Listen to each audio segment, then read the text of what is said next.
Hey guys, we need to talk about White Collar. If you've not seen this fabulous, wonderful show, watch it because there's seriously something missing in your life, and this video will contain spoilers. So, there are several reasons for me to absolutely adore White Collar. And the latest episode, Judgment Day, has kind of at least put a part of why I love this show so much into perspective. And that's Neal Caffrey's character. Obviously he's this intelligent, amazing, beautiful con man who you can do nothing but fall for. But the thing I love most about him is kind of this conflict in his character. He has this new life now in New York, that he's found this new home, found this new family, and kind of has found this side to his life where it's not about getting something for nothing, but it's about earning things. But at the same time, he never stopped being a con man. He's always at the brink of falling back or relapsing, if you want to. And there's this wonderful quote. He says, "The con is a rush, it's an addiction, and you need to hit rock bottom before you can change." And Peter asks him, "When did you hit bottom?" And he says, "I never said I did." And it's such an honest thing to say, because no matter how much he kind of endorses this new life, he never really stopped being a con man, or he never really put down the mentality of a con man completely. I mean, we see this during cases when he uses, let's say, techniques that are not by the book to solve cases, or Mozzie comes up with a good opportunity and he is, let's say, tempted, to say the least, kind of get involved. And I think what Neal loves so much about being a con man is the idea, not necessarily the idea of stealing from people, but this idea of being this intelligent, cunning guy who can get everything just with his mind and his words and his little tricks. That there are no boundaries for him if he tries. He has this idea of ultimate freedom, but freedom in the way that he's in a position where he's kind of at the top of the world and he's surrounded by all these beautiful, unique, amazing things. Luxury in a way, but luxury with no price, because it's all a game to him, so he can get everything by just playing this game.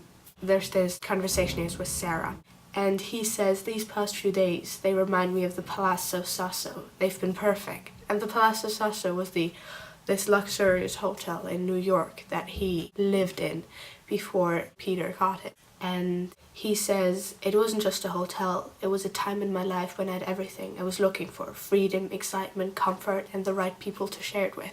And this is kind of the pinnacle of what Neal sees as his ultimate freedom, as this idea of living the high life. It's like when we daydream. And he says, "What if I told you we could keep living like this?" Of course referring to the treasure. And she says, "What? Rich beyond measure, uncontrollable to anyone or anything, not a care in the world." And that sums it up perfectly. And then she says something, which of course we all know, which is so true. "Well, maybe this is our Palazzo Sasso. But I think you've forgotten a very important part of the story. The Palazzo Sasso didn't last." So this dream of his, of course, this dream of having everything, of being able to do everything, is very fickle and is prone to crumble, to fall. The life of a con man, that's something for nothing. It's nothing that can last. In complete contradiction to that is his new life. The life that isn't having everything and that isn't the Palazzo Sasso. And what I love about this latest episode is that we see that conflict within Neal so very well, because this episode is about him becoming a free man in this new world. He says, I'm going to go into work tomorrow with or without anklet. But of course, we have a twist. Peter's just walking in to give his confession. Kramer walks towards him and he says, "I have enough evidence to capture Neal." And Peter sees Neal across the road and he nods. "Neal, run away." And so Neal does.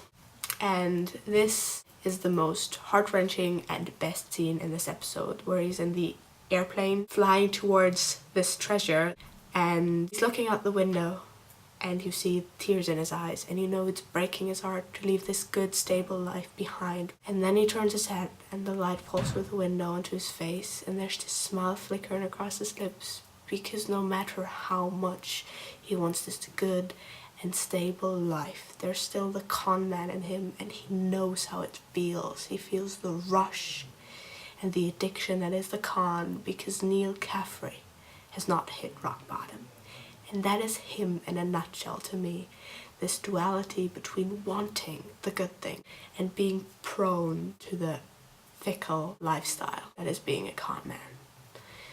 And that's why this season finale is the best end to me, because it describes his character and the show in such an intense and amazing way. I think this is where I need to stop. I do not doubt any second that I will make another White Collar video, because I will. And I will definitely make one about Neal and Sarah, because those two are just, they've conquered my heart. But what I want to know from you is what you thought about the last episode, or what your thoughts are about the core of the show. Leave your thoughts in the comments, and I hope you enjoyed this.